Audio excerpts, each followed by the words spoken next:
নমস্কার বন্ধুরা, আজকে একটি নতুন ব্লগে তোমাদেরকে স্বাগত জানাই। আজকে তোমাদেরকে দেখাবো পশ্চিমবঙ্গের মুর্শিদাবাদে জগৎ শেঠের প্রাসাদ। জগৎ শেঠ ছিলেন জগতের একজন শেঠ ব্যক্তি। তার আমলে তৈরি সেই প্রাসাদ দেখাবো আজকে তোমাদেরকে। দেখতেই পাচ্ছ, হাউস অফ জগৎ শেঠ। জগৎ শেঠ ছিলেন জগতের একজন শেঠ ব্যক্তি। ভেতরে প্রবেশ করা যায়। ডান দিকে দেখতে পাচ্ছ এখানে টিকিট কাউন্টার, পর্যটকদের জন্য এখানে টিকিটের ব্যবস্থা আছে। ঐতিহাসিক জগৎ শেঠের মিউজিয়াম। যে মিউজিয়ামগুলো দেখতে পাচ্ছ এখানে 5টা কি 6টা মিউজিয়াম আছে, 3টে ওপরে এবং 2টো মাটির নিচে।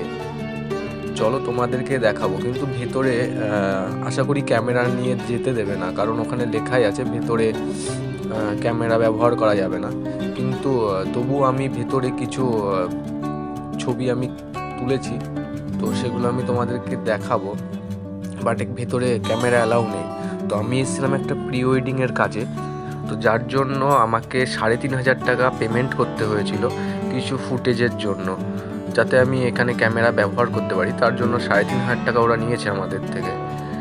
তো যেহেতু 3,500 টাকা নিয়েছে, তো সেহেতু ভেতরে কিছু ছবি আমি এদিক ওদিক করে তুলেছি, তো সেটা তোমাদের সঙ্গে শেয়ার করব। দেখতেই পাচ্ছ এগুলো সব একটা মিউজিয়াম। ব্রিটিশ ইন্ডিয়া কোম্পানি সেই সময় জগৎ শেঠকে একজন ব্যাংকার এবং মানি চেঞ্জার হিসাবে বর্ণনা করেছিলেন। এই হচ্ছে নিচের মিউজিয়ামে যাওয়ার রাস্তা, ডান দিকে আমি দেখাচ্ছি তোমাদেরকে। এই যে নিচে যে মিউজিয়াম রয়েছে তার যাওয়ার রাস্তাটা এই দিক দিয়ে। তো ভেতরে যাব, একটু বাদে যাব ভেতরে। এই যে ওটা একটা মিউজিয়ামের রাস্তা, এটা আর একটা মিউজিয়ামের রাস্তা। তখনকার সময় এখানে মুদ্রা তৈরি হতো, আর এই বিল্ডিংয়েই তৈরি হতো বিভিন্ন রকমের মুদ্রা। আর একটু বেলা হতে বাড়বে পর্যটকদের ভিড়।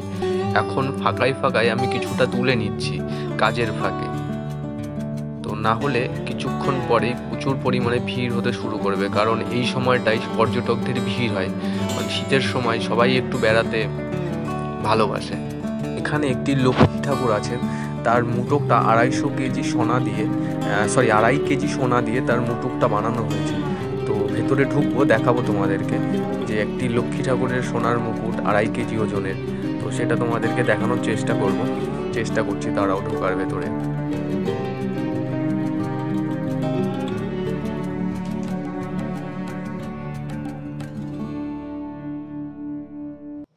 এই দিক দিয়ে বাইরে যাওয়ার পথ, এদিক দিয়েই তোমাকে বেরোতে হবে, এটাই এক্সিট পথ। এই কাকাবাবু এখানকার গাছপালা দেখাশোনা করেন, তো ইনিও এখানকার অনেক ইতিহাস জানে, যেগুলো আমি শুনছিলাম ওনার কাছ থেকে একটু আগে। সম্পূর্ণ দেখতে থাকুন, এবং আমি ভেতরের মিউজিয়ামের ভিডিও দেখাবো, প্লাস তার সঙ্গে তার ইতিহাসও তোমাদের সঙ্গে শেয়ার করব।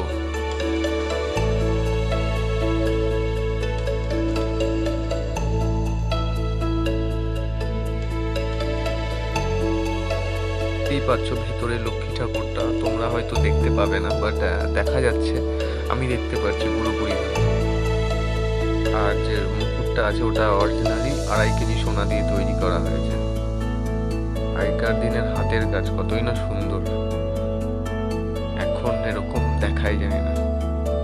তো তোমরা ভিডিওটা দেখো, তোমাদেরকে আরো ইতিহাস শোনাবো। আর মিউজিয়ামের ভেতরে যে আসল জিনিসগুলো রয়েছে সেগুলো 100 বছরের পুরনো, অনেক কিছু আছে এর মধ্যে।